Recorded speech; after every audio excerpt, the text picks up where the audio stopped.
And welcome to the Filmstein Podcast, a podcast where we are challenged with trying to articulate a love for art and storytelling.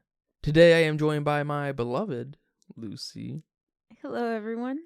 Thank you, everyone, for being here today. I'm glad you could join us because today we will be discussing Greg Kwedar's 2024 release, Sing Sing.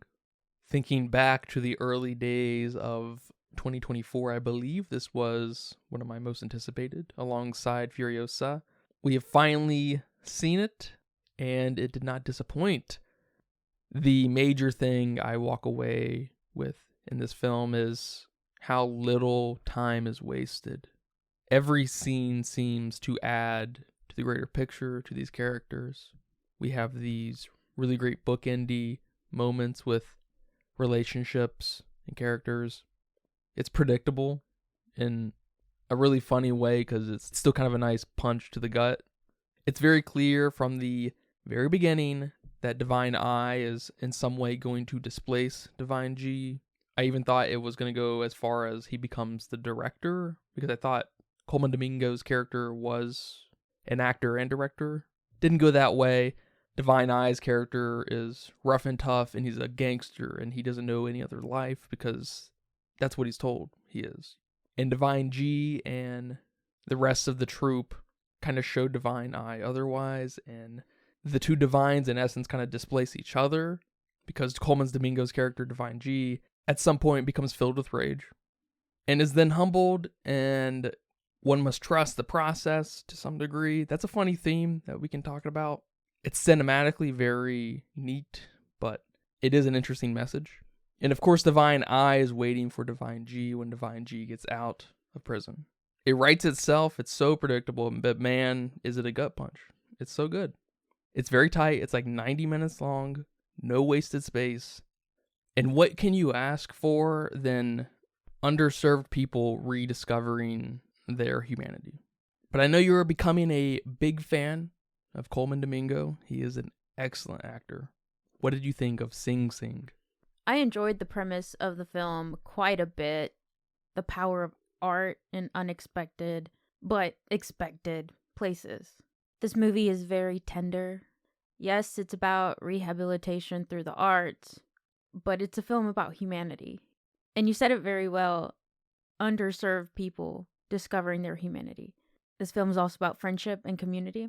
While I do appreciate that several of these guys are formerly incarcerated people, their performances made the film feel a bit off.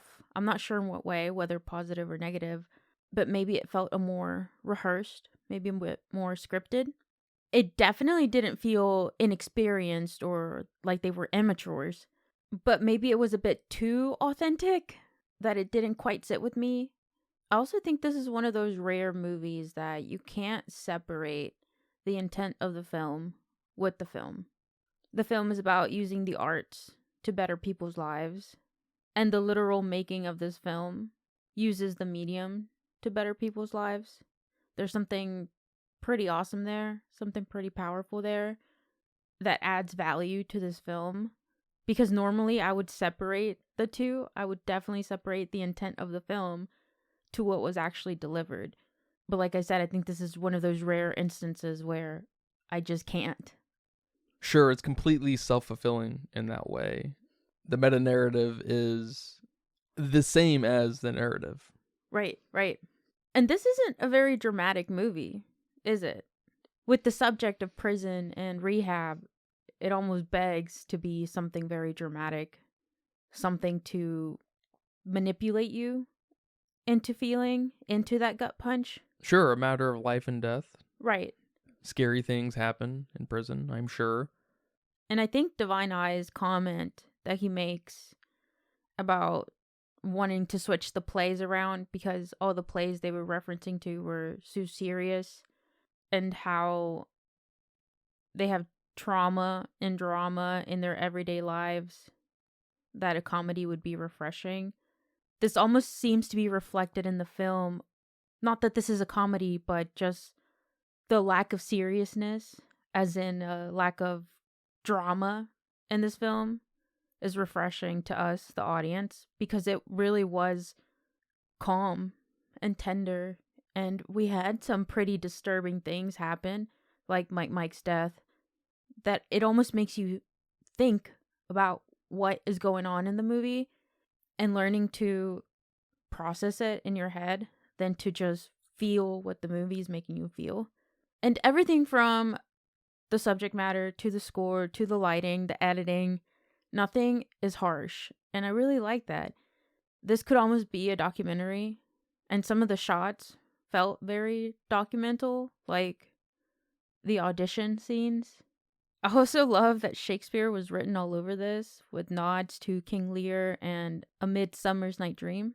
Because say what you want to say about Shakespeare, but that man was a comedian and he was hilarious. Which brings me to the dialogue of the film. The dialogue was great. Not only did it make the character interactions so emotional, but there was a slight wordplay throughout the film in several places that almost felt a bit witty, Shakespearean, that I really much enjoyed. And the nomination for Best Adapted Screenplay at the Oscars is very well deserved. There was a slight pacing issue for me. It was a little slow. You made a comment that no time was wasted, and I agree with whatever was shown to us mattered, but with trying to retain some of that tenderness, some of that kind-heartedness that this film offers, it does need to be a little slower. But overall, this was a great watch. To me, this film was about the power of communication. No matter where you are, how old you are, or your current status in society, just learn to use your words towards other human beings. Yeah, Sing Sing is a quiet film, probably the most tender film of 2024. And it just kind of plays up that cyclical nature of the film itself and its meta-narrative and proper narrative. Because your expectation of a prison drama is going to be much more melodramatic, at the very least. Right, and the film doesn't seem to critique the prison system. No, it actually goes as far as really accepting your situation and trusting things are going to play out, which is a super interesting parallel of a production, because there is a lot of, in any art, but especially a production like a movie or a play, there are many, many moving pieces, and there is a huge element, especially for the non-directors, that you really have to trust the process. Otherwise, you're going to go crazy. You need to play your part, do your job, and trust the process. It's really, everything else is out of your hands. And of course, there's something deeply missing in this film, and it's probably not the case in every prison, but the neglect and abuse that just comes with the territory of putting people who have messed up for whatever reason all in the same walls. You know, it's kind of a recipe for disaster, so it's hard to start blaming anyone, and the film does do an excellent job not pointing any fingers necessarily, because it's obviously very difficult for any prisoner across the entire spectrum to be in this system. It may be not difficult in the same way, but still difficult for the people who have to watch the prisoners, these cops, the guards, the wardens. And like making any kind of larger production, these guards and the people who work for the prison system have probably little bearing on the process. And so like a production, everyone involved really just kind of has to trust the process. Yeah, I like that.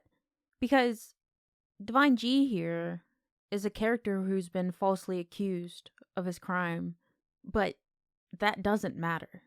No one's there to point fingers, and he's not exactly there to get back at anybody or throw himself a pity party for being falsely accused. He understood what happened. Maybe he was in a situation that he shouldn't have been in. Not that he did the crime, but maybe he acknowledged that, okay, maybe I shouldn't have been at so-and-so's place or whatever. And he's just there, again, to trust that process. And I also like what you said about the guards and the other workers of the prison, because we don't get those moments of somebody beating somebody up. We do see a guard like ransack some places. Yeah, and that's what I was about to say. There's maybe one or two instances where that happens, but it's such a non-issue, almost like a reminder that, okay, these guys are still here in the prison system. Don't forget that, audience. But we're not going to focus on that. We're going to focus on their journey here through the RTA program. I also like that the setting itself doesn't get critiqued either. It doesn't look sterile like prisons in films tend to be, or dirty, or mistreated. But their living areas looked very lived in. The way everything was shot was very warm. Sure, it just plays up this tenderness that the film just bleeds. I dare say there are instances of forgetting that you're in a prison when we're watching the play, when we're watching them rehearse, when we're watching Divine I and G chat in that little nook. When are two prisoners allowed to just be by themselves, thinking about the future? Right.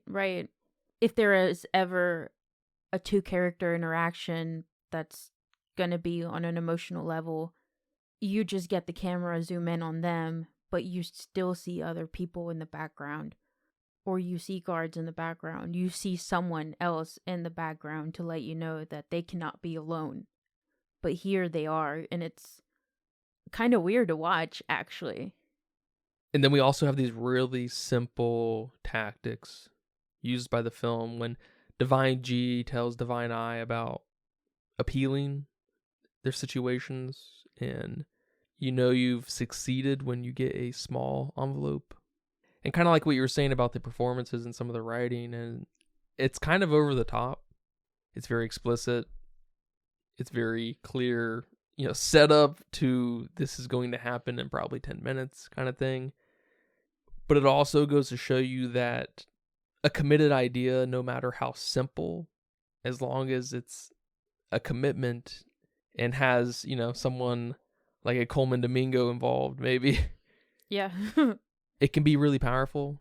Because it's just kind of funny how much legwork that does. Because we see Divine G get his big packet, and we don't need him to discuss that big packet with another character or to read it out loud or whatever.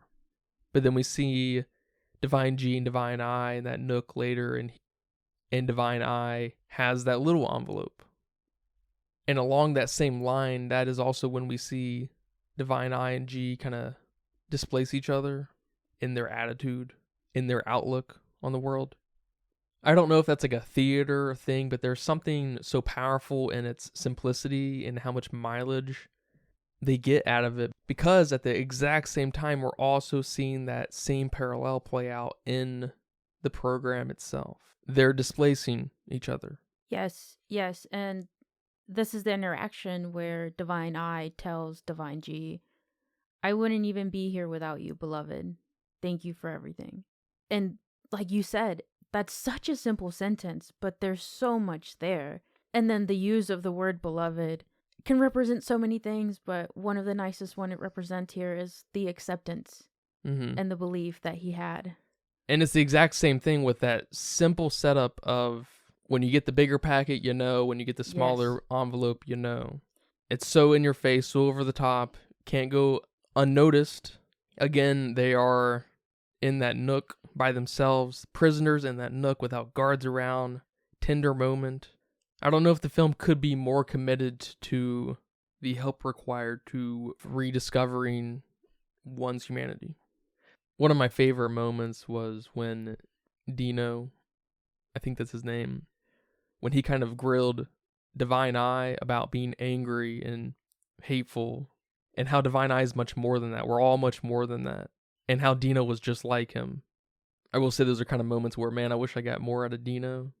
But like I've been saying, the film is deeply committed to Divine I and Divine G's relationship development.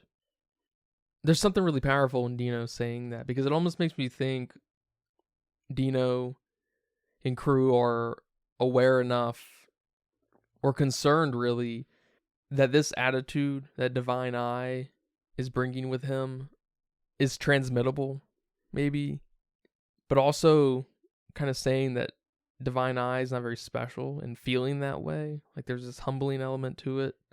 Dino kind of positions it in a way of like, we've all been there. Grow up, learn to love yourself for once. Yeah, and I'm not sure if this is also the part where one of them says, "This is one of the few escapes I have towards the drama out there, and I want to fully embrace this moment, so you need to too. Come on, get with the program here." Yeah, you're not going to hurt this for us. Right, exactly. And this is one of those pivotal moments where we, the audience, experiences Divine Eye's mindset shift, because throughout the whole film, we see the walls coming down. We can probably point them out each time the wall gets slowly. Oh, yeah, you can definitely point it out in this movie. It's so simple, but beautifully done. And it's almost like Dino or the gang is trying to reverse psychology him from this reluctancy to fully immerse himself into the program, into the feelings more than anything. Because we have throughout the movie these silly little exercises that Brent makes them do. And you see everybody fully commit, right? One of them, I think, was pretend you won the lottery. And they all start celebrating, move around, acting crazy. And Divine Eye is just staring at them like, what are y'all doing? It's our first glimpse of the ripples of perception in this film. Because Divine Eye at some point lets us in on, he's not a gangster by choice. He's a gangster because he's perceived to be a gangster. Society says he's a gangster, so he's a gangster. So his kid's a gangster. And when Dino kind of attacks him in some way, that starts to crumble in a massive way. And then my second favorite part is shortly after that, at some point, Divine Eye does a thing. He gives a great performance or whatever. He's committed to the idea of the production. And they're all celebrating around Divine Eye, and Divine Eye's just looking for Brent's validation. I love that we're shown throughout the movie the power of this program and not told the power of this program. No one explicitly said, at the rehearsal step of your program, you will see that your incarcerated folks now learn to have confidence in themselves. You know, it wasn't explicitly spelled out like that, but you see it. You see it throughout the process, because at rehearsal, when you first nail that part you've been trying to nail, you see that confidence rise. Or like at the dress rehearsal step, Brent lets us know, and I guess here it is explicitly said, but it's felt more than anything, that this is the point of the program where they grow. This is the point of the program where he lets go of them and they can just appreciate everything they've done. There's no acting allowed, but just a lot of listening. And it's such a tender moment here that Divine G ruins with his anger.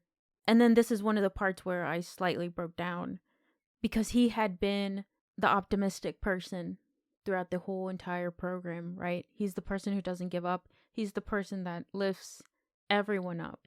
So it's like that optimistic friend you have that all of a sudden starts saying depressing stuff, and you're like, wait, what? No, that's not you. Or that friend that seems to have it together and then they break down. Yes, it's a good reminder that we're all humans and whatnot, but it's almost devastating. Because, man, if you, right now, the person who has everything together, feel like crap right now, what am I supposed to do? But this program has built so much confidence in them that nothing gets taken like that. Because, like you said, at one point, Divine Eye kind of becomes Divine G as far as the confidence and the feeling and the trust of the program, that it's nice to see that community moment that has been built here. Yeah, it kind of makes you think that each and every one of them have kind of been on top at one point to have to lift the others up. And they all help each other over time. And it's kind of funny because, yeah, on one hand, they don't seem to be super explicit over the top with how the program will change you. but they are over the top, and it's really cool how protective of it they are. But yeah, at the very end, before they go on stage, Brent tells them that you're prepared for whatever comes next. And it kind of continues to play up this meta narrative of when you've made it through the process of the prison system, you're going to be prepared. And I don't know if there's any better advice in any situation, anywhere, ever, than just be sure to listen. No, exactly. And this is why I say that to me, this film was about communicating with other humans. How many crimes could not have been made if there was a dialogue? How many fights could have been avoided? How many relationships could have not ended? And it no doubt starts with listening. And I guess to build on that, the part that absolutely made me break down was at the end, right before they were going to perform, and he apologizes. He says, "Sometimes it's a little too much on the heart, but that's no excuse. And I hope that you can forgive me." So not only do you need to listen, but you also need to say something in response, even if that is an apology. Because we all act out from the heart. And yes, it's no excuse, but you still need to apologize. And there's always something very powerful about characters apologizing. In such a meaningful way, too. Not just an "I'm sorry," or an "I'm sorry you feel that way." But can you please forgive me? And I guess the last thing I want to bring up is that interview, which cracked me up. I thought this was about to be a moment here where he was going to get his appeal, or he was going to fight his stance, fight for himself. And then this lady had the audacity to say, "So are you acting at all?" during this interview after grilling him on being an actor. That was awesome. And I got thrown off, probably as much as Coleman Domingo got thrown off. And I'm like, oh, the audacity of this lady to ask that. And he makes a good recovery, and he's like, no, acting, that's not the intention of acting. Acting is a process. And then she cuts him off. I'm like, lady, man, what is wrong with you? Do you have trust issues? That part probably evoked the most response out of me as far as any other emotion besides sweetness, you know? Because, like we mentioned, the film doesn't have a lot of harshness like that. It's very tender. And then you have this lady. Like, where's your tenderness? Maybe you need to go through the program. Yeah, that somehow still plays up this meta-narrative thing that we have, comparing an acting production, to the process of going through a prison system. All right, man. Well, thank you for watching Sing Sing with me and talking about it here today. You're welcome. Do you have a budget guess? So I'm going with $3 million. This is an indie film. We don't have big names here besides Coleman Domingo. We pretty much stayed in the same locations. There weren't a lot of moving pieces. The movie wasn't too long. And I guess if Anora can have a $6 million budget, I'm cutting this in half. Well, it says here that it was $2 million. Ooh. So right in the pocket. And it went on to make $5.1 million. So Okay. It did all right.